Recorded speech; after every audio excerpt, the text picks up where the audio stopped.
too to make sure that this gets recorded. So as you're coming in, just want to welcome you all to our authors in virtual conversation. It's kind of a fun thing that we're still doing. And I was talking to Jill in the green room a little bit.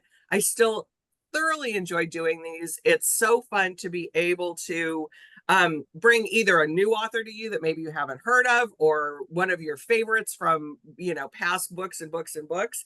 But one of the fun things I like to do when we first start, while you all are getting settled in, is finding out where you're at, where you two authors are actually calling in from. And I'm going to do that also. Hold on real quick in the chat, because I always like to hear what everybody is, where everybody's calling from when they're in where you all are that are watching this are calling in from. So Jill, where we were talking about weather, so give us a little weather update too. Where are you calling in from?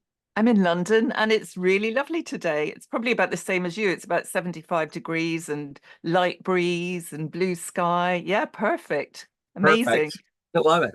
And Kerri, where are you calling in from today? Also, I am calling in from Vienna, Virginia, outside of Washington, D.C., where I've spent the last week. I'm going back home to Massachusetts later today. So I'm on the Eastern time zone. Okay, there you go. And has your weather been good for your vacation? Oh, yes. I mean, it's been very nice. It was really hot and sticky the first few days I got here, but it actually some of that blew out and it's been warm, but really, really lovely. We've taken some nice long walks. Well, then we have Janelyn calling in from Illinois. So we have the coast covered, the middle covered, across the pond. We got everybody. We got it all covered today. Because if for those of you that don't know, Warwick's is located in La Jolla, which is just a little bit north of San Diego, California. So for those of you that are joining from our area, I would love for you to come in and shop with us. I'll be putting both Jill and Kerri's books in the chat, how you can order from us. If you're here, we'd love you to stop by. If you're not, we can ship those to you. Also in the chat or in the comment section and also in the Q&A, Kerri and Jill are going to talk for about 35 minutes. There's a Q&A. I know everybody knows about Zoom, but I always have to do my little housekeeping for those that might not. At the bottom of the screen is your Q&A button. Pop your questions in there because we'll bring those in. And Kerri, do you want me to pop back in and do those, or do you want to do the Q&A at the end? Either way is fine with me. Could you do it? I think that either way is fine. Yep. So at about 35 minutes, one of you invite, or I'll pop back in and we'll get those questions from our audience to y'all as well. So let me do part of my job and introduce these wonderful authors, and then I'll go on screen and we can listen to this great conversation. So Jill Paul has written 13 historical novels, many of them reevaluating extraordinary 20th century women whom she thinks have been marginalized or misjudged by historians. Her books have reached the top of the US, Canadian, and UK charts and have been translated into 23 languages. Jill was born and raised in Scotland, apart from this one eventful year at school in the US when she was 10. She worked as an editor in nonfiction, publishing, then as a ghostwriter before giving up the day job to write fiction full-time. She also is an events organizer for the Historical Writers Association. I love this, Jill. She loves wild swimming year-round. We need to hear about what that is. Arranging parties and traveling whenever and wherever she can. So she's here today to talk about her new book. I hope you have a copy handy. Scandalous. Oh, there it is. Scandalous Women, a novel of Jackie Collins and Jacqueline Suzanne. Can't wait, because those were two of my ladies from back in the day. Were they? Yeah. And Kerri is the USA. And so joining her, the conversation between the two authors here, is Kerri Maher. Kerri is the USA Today bestselling author of The Paris Bookseller, The Girl in White Gloves, a novel of Grace Kelly, The Kennedy Debutante, and under the name Kerri Majors, This Is Not a Writing Manual, Notes for the Young Writer in the Real World. She holds an MFA from Columbia University, and as she said, she lives in Massachusetts with her daughter, and I think we're going to see a cameo of her dog maybe once in a while in here. There she is. Kerri's here to talk about her book, soon to be in paperback. You can pre-order it now. All you have to do is call. There it is. So ladies, have a great conversation, and I'll see you in about 35 minutes. Thanks, Julie. Yes, thank you so much, Julie. And Jill, thank you for asking me to join you here today. It's really Oh my fun. goodness, thanks for coming along on the last day of your holiday. It's amazing dedication to work. Well, this doesn't feel like work. I mean, Good, I think good. most we talk to each other a lot and to other writers, and it's like really fun to do it. Yeah, So. yeah, yeah. So listen, you know, our both of our books are set in the 1970s. Mine starts a little bit in the late 60s, or actually yours is in the 60s and into the 60s 70s. and That's early right. 70s, yeah. That's right. And I've been noticing that there are lots of books set in this time period. Bryn Turnbull's The Berlin Apartment, Natasha Lester's The Disappearance of Astrid Ricard, and I just read a summary novel called All the Summers in Between by Brooke Lee Foster. So Mm. we seem to be, us historical novelists seem to be attracted to these decades lately, and I'm wondering what attracted you to this time period. I've always loved the 1920s and the 1960s. They're my favorite decades because I think both of them are decades when there was a real generational change, that children were on a completely different wavelength from their parents. They were rebelling by going out to parties more. I mean, certainly in the 60s, you've got the whole free love thing coming along, and the music's different. Just the whole attitude to life is different. So I love that. It's interesting about the changes in historical fiction because, I mean, certainly back in the 20 teens, there was so much about World War II and people loved, I mean, really, really great novels. And it's almost like it's moving on decade by decade because there's been a few 50s ones, you know, Kate Quinn's Briar Club and Louise Fine, The London Bookshop Affair were two 50s ones that I was aware of earlier this year. And lots of 60s ones coming as well. I think Taylor Jenkins Reid is ahead of all of us though, because she did the Yes, 70s way back with Daisy Jones and the Six, yes, yes, and she she's up to did. the 80s and maybe the 90s by now. But it Yes, does yes. Well, tend and to go in fashion, doesn't it? But yeah, yeah, no, and I Evelyn really, Hugo is a lot in the 50s. oh yeah, yeah. So I don't know whether I'm going towards the 80s and 90s, but certainly my next one, I'm going to stick in the 60s. I just love all the changes that are going on in the law, in society, and the way that's reflected in women's lives. How about Do you? you, Why did you choose this period? well, you know, so I didn't choose the period so much as I chose the subject, and I'm gonna reflect this question back to you after I answer it. So, I mean, I stumbled on the story of the Real Life Jane Collective, which was this group of very young radical feminists in Chicago in the late 60s, early 70s, who started as an abortion referral service in the years before Roe, so it was still illegal, and ultimately took over the process to provide the abortions themselves, as well as a host of other reproductive kind of services like STD testing and birth control counseling and things like that. And so when I learned about them from just from an NPR news story I was listening to one Mhm. day, I just thought, well, first of all, I immediately went to Amazon to find out if anyone else had written about them. And no one had. And so I was like, I've got to write about them. And you know, it's different from my first three historical novels in that it's not biographical. I didn't write about the real life women of Jane. I invented the cast of Yeah. characters. But it was exciting for me that it happened to be set in this time period. You know, I also had written a novel set during World War II. And then my second novel was about Grace Kelly. And so I got Mhm. into the 50s and 60s. And then I went back into the 20s, also one of my absolute favorite time periods. And so it was very exciting to do late 60s and early 70s. You know, I was born in 1975, so I didn't live through this period, but it's the period right before I was born. So I've heard so much about it from my parents who were, you know, young adults during this time period. It just has felt very alive to me. It feels like living memory, even though it's not my own living Yeah. memory. Oh, I'm a bit older than you. I do remember the 70s, so I can remember what kind of sweets we were eating, what we were watching on television. Um, Oh, and yeah, no, it was terrific. But the thing about the 60s and the Jane Collective is that, you know, everybody talks about free love. Young people are under pressure. You know, a girl starts going out with a guy and he's like, hey, everybody's doing it. You know, you have to have sex before marriage.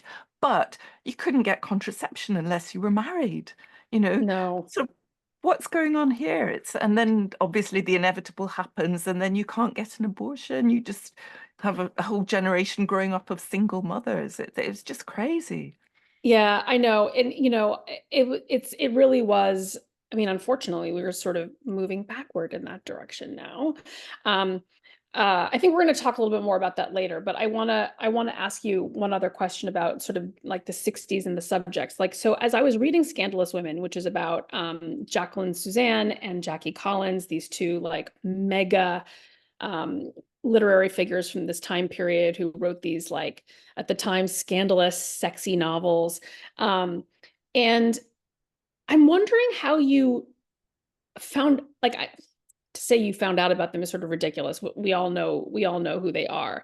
How did you decide to put them together in a book and like choose this particular time frame to tell their story in and put them together?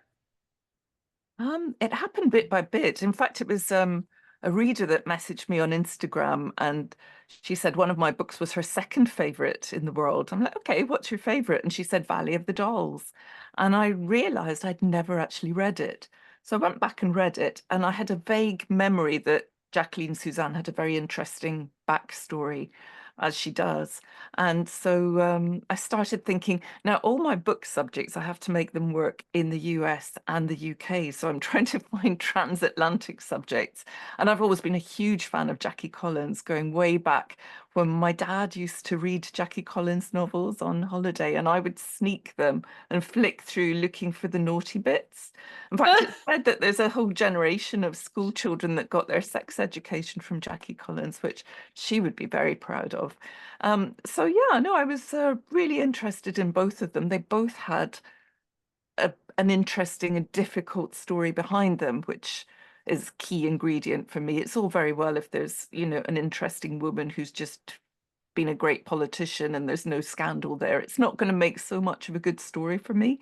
So I'm always wanting some little angles on it. And that's how I happened on them. But as I read more, I realized how much impact they'd had on the publishing environment with the way that they forced change coming at the time they did. I mean, you have to remember that in the 60s, it's not long, it was 1959 in a ruling in Britain about Lady Chatterley's Lover that Penguin were allowed to 59? publish that. 59, and then 62 in the States that they were allowed to publish Henry Miller's Tropic of Cancer. The ruling was that if a work has literary value, then you can include sex and the F word and whatever. So they, and then Valley of the Dolls came out in 66, not long after that. And in fact, in the first edition, her British publisher substituted the F word with an S Yes. dash K. So they really were trailblazers in this. And men had written about sex in these books, but for a woman to write about sexually liberated characters, was really quite revolutionary, and they took a lot of abuse for it, from all sides, from the male-dominated literary establishment, from feminists were against them for all sorts of reasons. They got hate mail from the public. They had other authors criticizing them, so they were getting it from all sides. They got the Yeah, they worst really reviews couldn't win. ever. Sorry? They really couldn't win. Well, except they did win because they kind of learned how to promote their own books directly to the public, to bypass these dire reviews that they were getting, and to go out. And Jacqueline Suzanne really invented the book tour. She went into bookshops, she befriended the booksellers, and she spoke directly to her readers. And she got loads of people reading books who hadn't read before. So they did this huge service in kind of getting away from this snooty literary boys' club of publishing and saying, look, hey, women are busy. They don't have time for these stuffy classics full of metaphors and symbolism. They just want an entertaining read that reflects their lives somehow. And nobody should be ashamed to carry a Jackie Collins or a Jacqueline Suzanne book. And I think, yeah, hey, great, fantastic job. Yeah, no, I agree. And you have a third character, point of view character in this novel whose name is Nancy, yeah. Nancy. I was going to say that and I was like, is it Nicole? Anyway, I'm very bad with names. Nancy, I loved this character. She's a young woman who wants to be an editor, wants to be in publishing, and ultimately wants to be an editor, comes to New York. Is very like starry-eyed. She doesn't really know what she's doing. And she tries to work her way up in this male-dominated field. And she, all the ways in which she is used by the establishment. Here she is discovering these major authors and editing their books, and not getting any credit whatsoever for it. I just thought that was like a brilliant way of bringing in the other side of the public publishing equation, and really showing how it worked behind the scenes. Mm. I really Yeah, enjoyed no, reading that Nancy part. Nancy does lots of jobs. I mean, she was the link between the two authors as well. She introduces Right. them. So I needed her for that. But also Nancy was quite autobiographical for me because like her, I sort of straight from college, I came down to the big city and got a first job in publishing. Complete imposter syndrome. I kept waiting for people to find out I knew absolutely nothing that I was supposed to be doing. And also, I started working publishing in an era where long before Me Too. And I did have my fair share of misogynist bosses and authors that thought it was part of my job description to sleep with them. So, yeah, I have managed to put some of that into Nancy, my portrayal of Nancy in the novel. Everything that happens to us novelists, you can use No, it it's true. somewhere down the line. So yeah, Yes. Nancy was an interesting character from that point of view. But yeah, I mean, the good thing is that the boys' club aspect of publishing has completely changed. In the 2020s, it's very much a female dominated environment now, which reflects the readers. I mean, 80% of novels are read by women. So you need people in the publishing house that understand what women want. Yeah. I mean, and that fact and that disconnect, you highlight that or dramatize that so well in this novel. I was just like, yes, I know women are the ones buying and reading these books. Come on. So, I mean, you've chosen not. Why did you choose not to use the real Jane collective characters in this novel? Well, most of them are still alive and well and with us today. And so, they can tell their own stories. I don't need to, take that away. And also, I don't know, as soon as I like learned about the Jane Collective and learned that there were no other novels, I just how sometimes your novelist intuition just sort of kicks in and Yeah, tells you how to write the book. yeah. So that was basically what happened. And so I also have 3 point of view characters: Veronica, who's one of the founders of My Jane Collective; her old friend Patty, who would be horrified if she knew that her oldest friend was leading this abortion service; and Margaret, Margaret. who's another sort of young career woman who enters as a young professor at the University of Chicago. Um, and so I like to say that as they walked on stage in my mind and said, like, we'd like to audition for the part, please.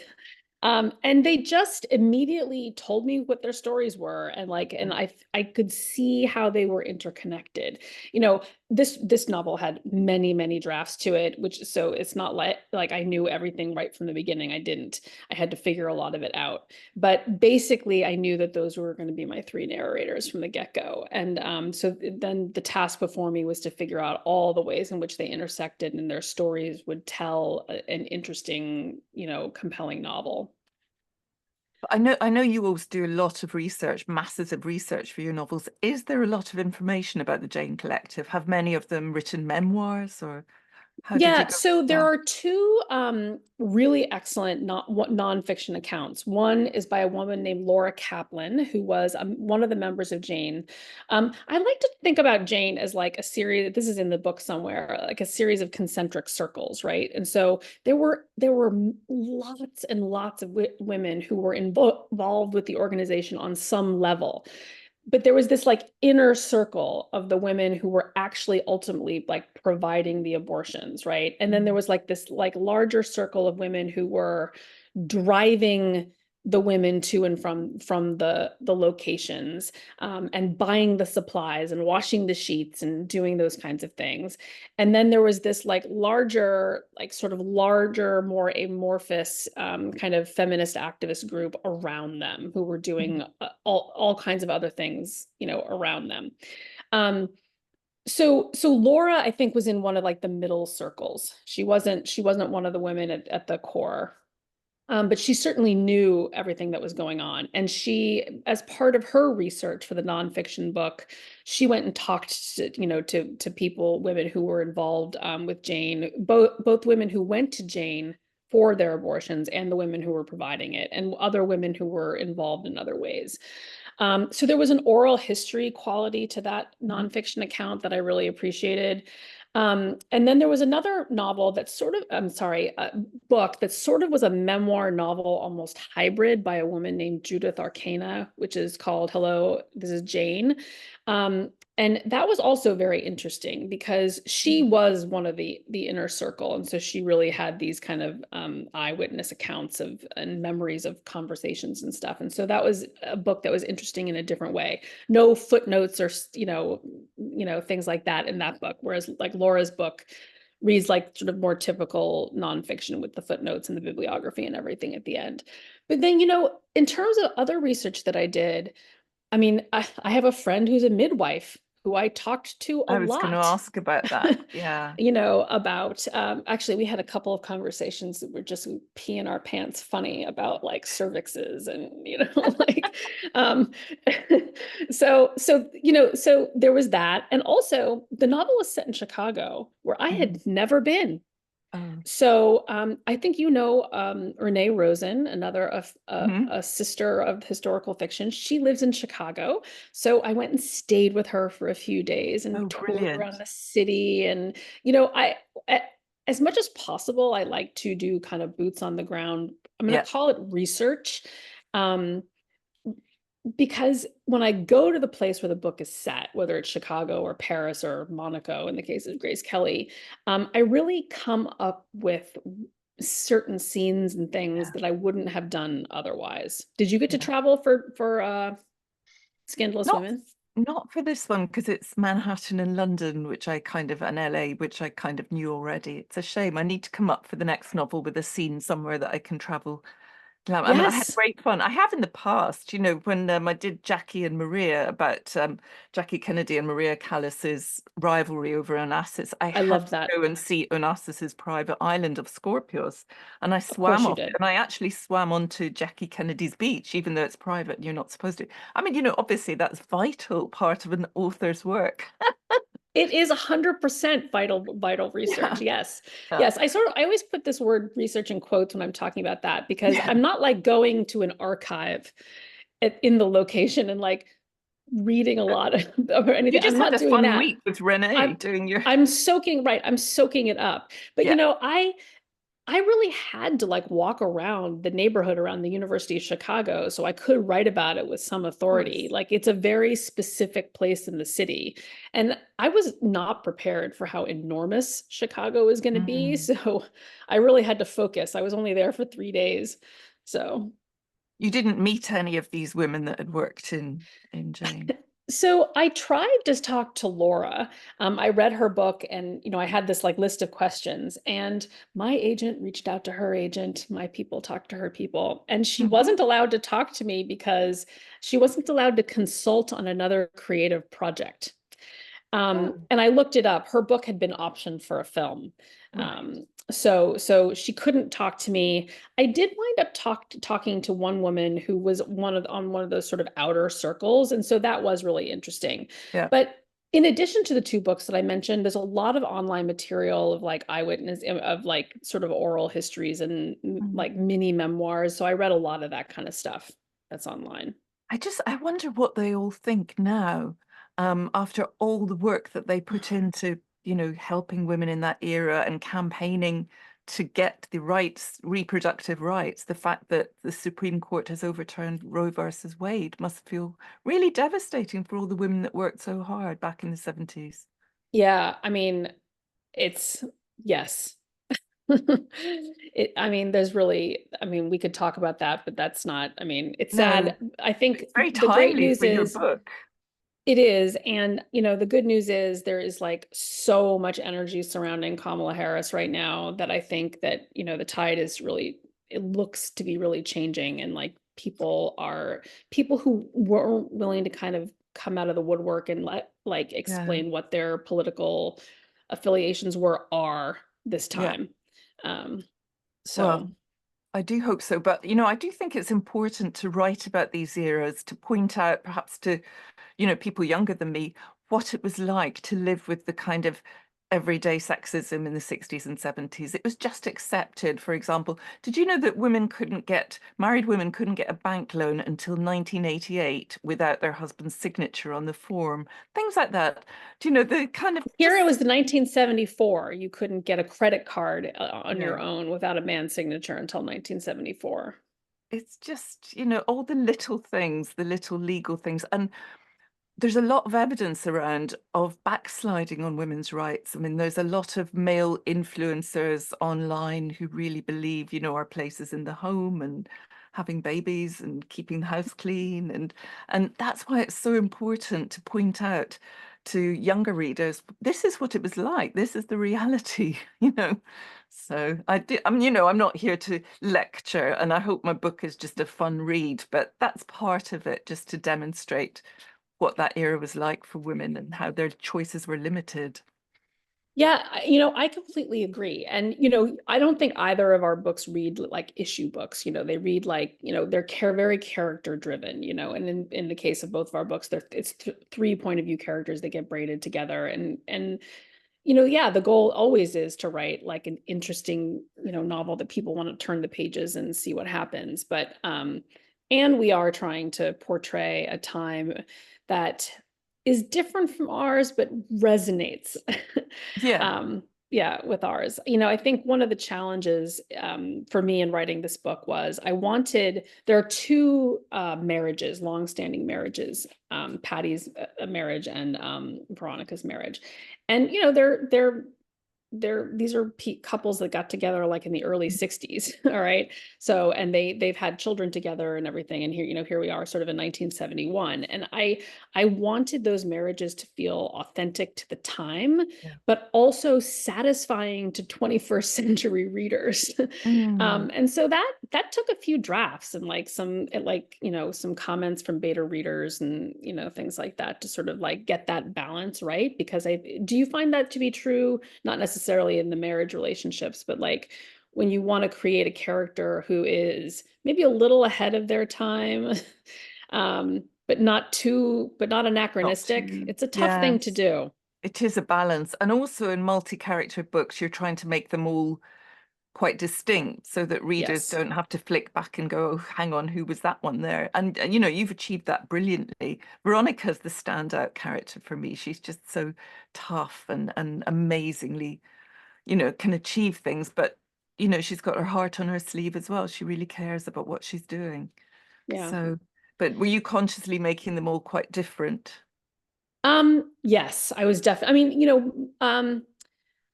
believe it or not, the characters that I in earlier drafts would get mixed up was Veronica and Siobhan. Siobhan, we haven't talked about. She's not a point of view character. She's an important secondary character, but it's Veronica and Siobhan who found Jane together in my novel. And so there were a few scenes where people would be like, wait, oh, is this Siobhan or is this Veronica?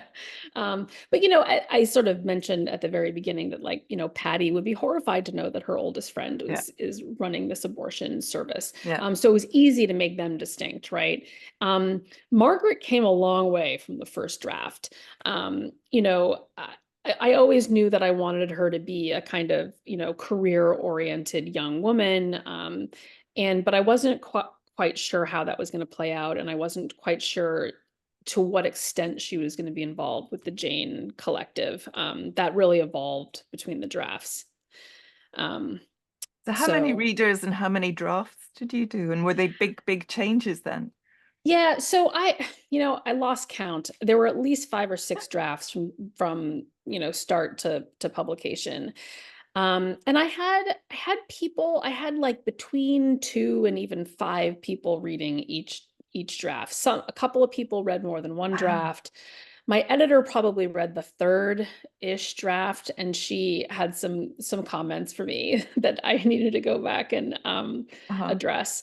So, I don't know, how many rounds like of readers do you tend to go through in a novel? Well, I mean, what I do is it's not, I call it an outline. It's not an outline, but I write I suppose it's the first draft. I write it very, very fast, just getting the plot and the characters and the shape of the story down and the pace, and not writing much dialogue or scene description or choosing nice, pretty words.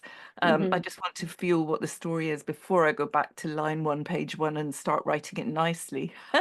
But I show my agent and my editor that first draft. And so I did that with Scandalous Women. And all of a sudden, alarm bells started ringing in the publisher because there were people in it who were alive. There Wow. was Jackie Collins' sister, Joan. There were the editor and the publicist of Valley of the Dolls are still alive. And I'd also included more publishers that are still alive in it. And I'd been quite factual, but obviously when you're writing about real people in a novel, you're dramatizing scenes and giving them dialogue or whatever. And so emails started flicking backwards and forwards with like basically red lights flashing on them.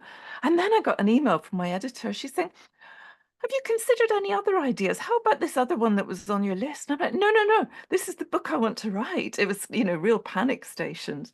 So I had a big kind of Teams meeting with the HarperCollins company lawyer. And we agreed that I was taking out any scenes with still living people in it, which is an important lesson to learn, isn't it? They really, really don't like that. From my mind, other authors have written about real people who are still alive. So, for example, Curtis Sittenfeld did Barbara Bush, and Lionel Shriver did Hillary Clinton. And Yep. of course, Taylor Jenkins Reid did Daisy Jones and the Six, was a very thinly veiled portrait of Fleetwood Mac. So it has been done. And I just gaily thought, oh, I can write about people like this. No, I can't. So that was quite a major rewrite at that stage. I mean, it was doable Yeah.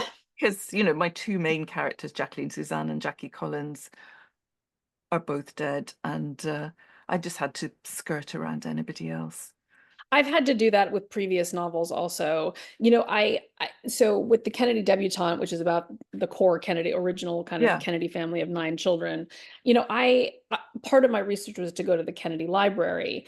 And I felt like I got tacit permission from the librarians to write this novel. In fact, what they said to me was, it's her turn, Kathleen Kennedy. Like they were excited Yeah. that she was going to find her way into the spotlight. And also the Kennedys are not known for being particularly litigious. I mean, think of all the movies and television dramas and things about them, and they've never come after anybody. It was a little bit more fuzzy with the Grace Kelly because her children are still alive. So I did not focus. That was another, No. situation where I defocused those relationships. I couldn't not have them at all because they were such an important part of her life and evolution as a person and character in my novel. Yeah. But I focused on scenes from when they were like, much, much younger. Yeah. It is a tough thing to have to sort of figure out. I know some authors will get in, who are writing about real characters will get in touch with the family. And I mean, that could be very useful, but I have a background in publishing biographies and autobiographies. And, so I know the difference between an authorized biography where you work with the family and they give you access to the archives. But you kind of have to write the version of the family story that they want. Whereas an unauthorized one, you can write all the fun stuff that the family don't want you to know. And I'm more interested in the unauthorized. But having said that, I don't want to write about people who I don't admire in the first place. I hope my portrayal of these real people is always affectionate and admiring, at least. I have just sent a copy of Scandalous Women to Joan Collins, so kind of fingers crossed here. That's so exciting. Well, so actually, you already asked me about my research. So what kind of research did you do? Did you do for this novel? You obviously read Valley of the Dolls. Sure. Were there any I read authorized all and Jacqueline unauthorized Suzanne's. biography? There's Yeah. an unauthorized biography. Oh, Kerri, why did you ask me that? What's the name of it? Lovely Me by Barbara Seaman. Got it. But also Jacqueline's husband, Irving, wrote a biography of her as well. And there's loads and loads online. In fact, the first thing that I did when I started on this idea was I watched all the clips I could find on the internet of the two of them on TV chat shows because they're brilliant. And I really do encourage readers to go out there and look at these. They're hilarious. They were very frequently confronted by other panelists on chat shows or the audience on shows that had an audience and accused of. So on the Wogan show on BBC television, Barbara Cartland, the romantic novelist, said accused Jackie of being responsible for all the perverts in England. It's just a Yeah. brilliant clip. It's up there online. And yeah, so that was the first thing I did, was watching all of these. There's loads on Jacqueline Suzanne. There's not much on Jackie Collins. There isn't a full biography yet. But there's a brilliant documentary about her called Lady Boss, made by a woman director. And you can really tell it's a woman director, actually, called Laura Ferry. And it's brilliant. It's really nice. And tantalizingly, it keeps giving flashes of a diary that Jackie Collins kept through the years, from her teenage years, some real teenage stuff about not liking her nose and thinking Joan was much prettier than her. And I said, oh gosh, what I wouldn't give to get my hands on that diary. I don't know whether Jackie's daughters will do something with it one day, will publish it one day. I think she had been considering publishing some kind of memoir before she died in 2015. I think her illness got too much too quickly for her to do that. But yeah, it'll be fascinating to see whether her daughters, and her youngest daughter is a writer, Rory Lerman, whether they actually make something of all that material someday. That would be great. But you know what? There's tons, if you just root around online. I also knew people in London through publishing who had worked with Jackie Collins, and I asked them questions about her, and I did not hear a bad word. Everybody loved her. She was warm, generous, really professional, did what was required, didn't have kind of diva hissy fits. And Yeah. I know she sounds great. I just wish I'd met her myself. I know. I Googled both of them. I actually really had not heard of Jacqueline Suzanne, who wrote Yeah, Valley of the Dolls. I mean, I had heard of Valley of the Dolls, but I hadn't given much thought to what it was about or who had yeah. written it. And so this novel was fascinating to me about all of that, and also Jackie Collins. I had some sense that, she was related to Joan Collins, but like how? Anyway, you look them up, and like Jacqueline Suzanne, dies younger than Jackie Collins, but Jackie Yeah. Collins, like, there's all these pictures of her from the 80s with like the big hair, and Biggest like hair, the big shoulders. Yeah. shoulders, and it's just so fabulous. And she does come across as very warm, and Jacqueline Suzanne comes across as a real tough cookie, but also like really, like, you don't want to get on her bad side. But But if you she are had a on, million friends. Yeah, right, if she likes you, you're like golden, absolutely. Yeah. Yeah. And both of them, I love the image of, they both adopted almost like a disguise, like to go on these chat shows. So she wore her Pucci patterned jumpsuits and huge hair and huge eyelashes and masses of eye makeup. And then Jackie Collins had her leopard print and her big earrings and massive hair. Yeah, I almost think it was like armor, like protection from Yes. what they were going to meet out there.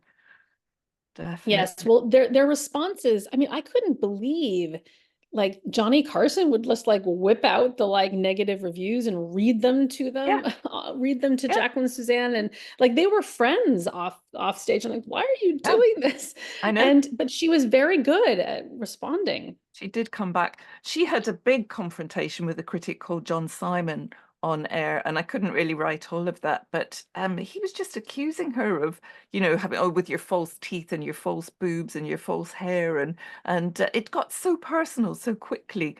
With Jacqueline Suzanne, everybody, all the men were attacking her appearance as if to say, I mean, I think she was 48 when Dolls came out, and they were saying to her tacitly, without being specific, you're not attractive enough to write about sex. Who would want to have sex with you? That was the undercurrent, I think, whereas Jackie Collins was 19 years younger and a bit more kind of groovy chick in the day. Well, right. And her husband like was a nightclub owner and all of that. But there was such a that was the other thing that I thought was so interesting about Jackie Collins was she was ultimately just like a mom of three, Hmm. but she had this double, like Veronica in my novel, she had this double life, right? She had this kind of glamorous life as the wife of this nightclub owner Yeah. and as the writer of these novels. And when they would come out, she would go on the talk show circuit and all of the things.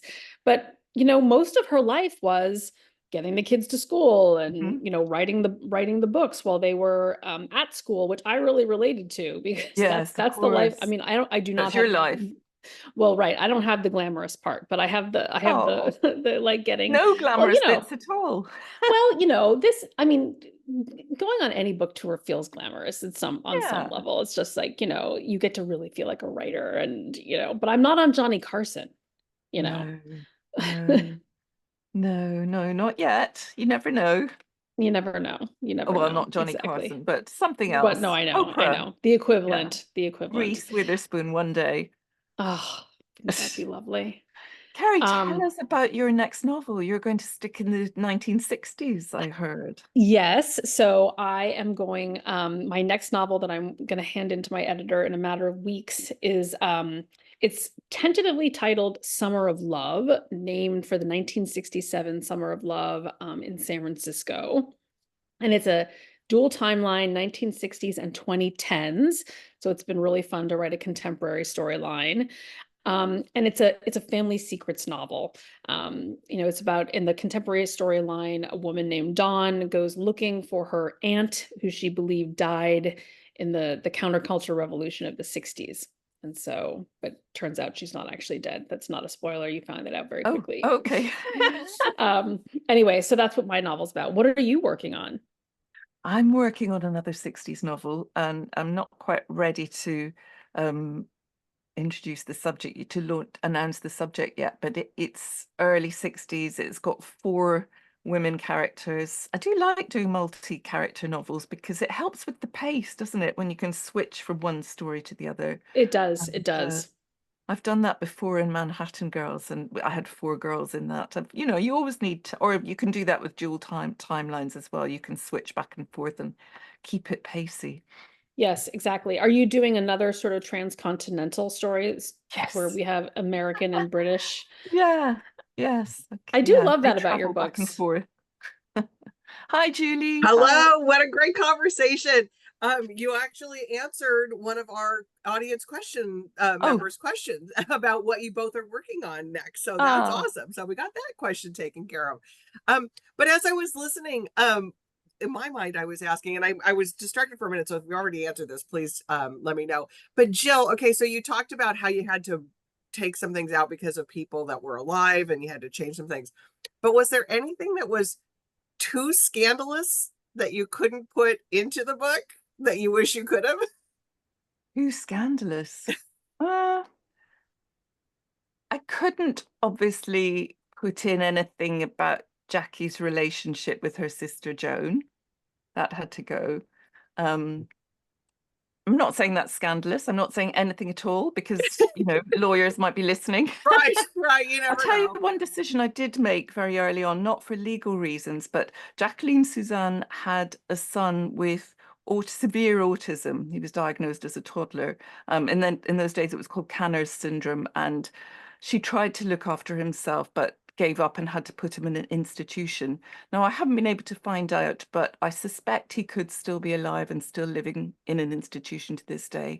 But even if he weren't, I thought, I can't dramatize him in a novel. So I haven't actually even mentioned his name in it, although it's open knowledge. Public knowledge, It's yeah. on our Wikipedia page. It's in, his father's biography of Jacqueline. They describe this boy, but I decided to dramatize someone in a novel is something quite different again. So I've kind of mentioned that he exists and not written any scenes with him in. So yeah. Right. But anything scandalous? No, I think if there was anything scandalous, I would use it. I love it. I love that. And Kerri, for your book, was there anything that was like just too tough, too hard that you thought you kind of wanted to use it but didn't really fit for the book?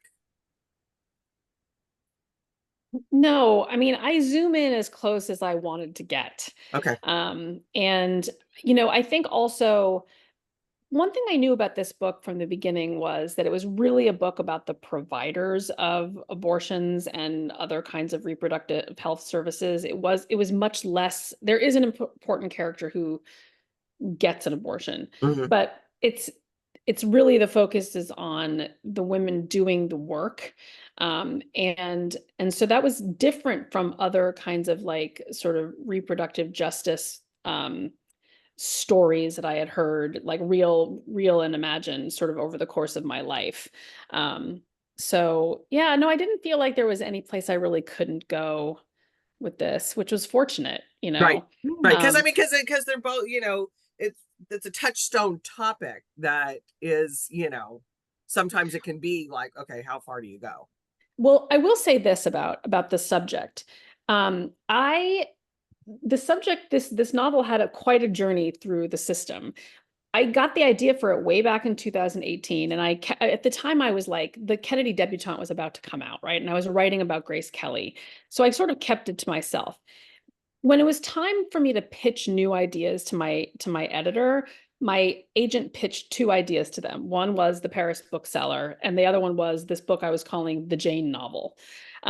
Basically my editor, who I have a very good relationship with, was like, go write the Paris bookseller. Like that's a no-brainer. Like that, Paris in the 20s, this bookstore, just go write that. And she was like, the Jane novel, we'll talk again in a year, but probably not.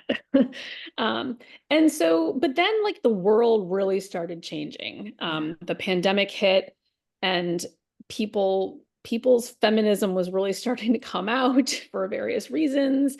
And I don't know. I mean, my agent and I were able to repitch the book in a way that it sort of was more of a feminist protest novel, which of course it is. Mm-hmm. And so that's how I got the green light on the book. And then as I'm writing and revising, Dobbs comes down and Roe is overturned. And at that point, the publisher was like, bring it on. Like, we're going to say all the words. We're just going to like put it, get 100% behind what this book is about. So, I think if had Dobbs not happened, had the world not changed how it would the book be published in the way it's being published now? I don't Mm-hmm. know. Right. But I really appreciated the way that the publisher has handled, Berkeley has handled the book. Oh yeah. Brilliant. Yeah, absolutely. Absolutely brilliant. Because it's one of those things, and I think you both touched on it a little bit, that the women that came before us and these younger women, and sometimes it's like they don't really realize how hard it was to get these things, because the younger women just take it for granted that it always was this way in their lives. Right. And how really, really difficult it was and now is again. Okay. It was so wonderful having both of you on again. I adore both of you coming on with us. Just real quick, to help people maybe follow you that don't already, we're going to put this on our YouTube channel, so maybe we'll get some new audience members for you. Jill, where do you like people to go if they want to find a little bit out about you? Do you use Instagram? You know what? I'm on everything. I'm really promiscuous on my social media. So you can find me on Instagram, Jill.Paul1, on Facebook, Jill Paul Author, and I think it's Jill.Paul1 on X, they now Okay. call it. I'm on Threads. I'm on TikTok as well. But I I have a love it. website. I have a website, jillpaul.com, which has got everything on there. So you can That's the find me easiest way there. for me. I just go Thank to you. authors' websites and then I can click on where they're at. Yeah. And Kerri, how about you? Same thing? So my main social media platform is Instagram, and it's at Kerri Maher Writer. That's where I am there. And I also have a Substack newsletter that comes out. Brilliant. I'm doing a series of interviews with other authors whose first novels came out after their 40th birthdays. Oh, Jill. Yeah, Oh, I'm going to do yes, that one yes. for Okay, you. we will email offline about that. So anyway, you can subscribe to my newsletter by going to my website, kerrimaher.com, and just subscribe to the newsletter. You don't have to, a lot of people think that with Substack, you actually have to like have a Substack account. That's not true. You can just get the newsletter through email. Right. Yeah, that's easy to do that. So order Jill's book. I put that into the chat, and Kerri's book in paperback will be out in 2 weeks. 2 weeks. So actually, I guess a week from this coming Tuesday, I guess, but a week and a half-ish, something like that. Something like that. So make sure that you can pre-order that from us or get it from your local independent. And what is our friend's name? Bruce. Bruce. Love it. Oh my God, best name. Jill, Kerri, so great seeing you. Thanks for spending this time with us. Julie, thank you very much for hosting this. Thank you. Yes, All right. thank you so much. Bye, Bye-bye, everybody. everybody.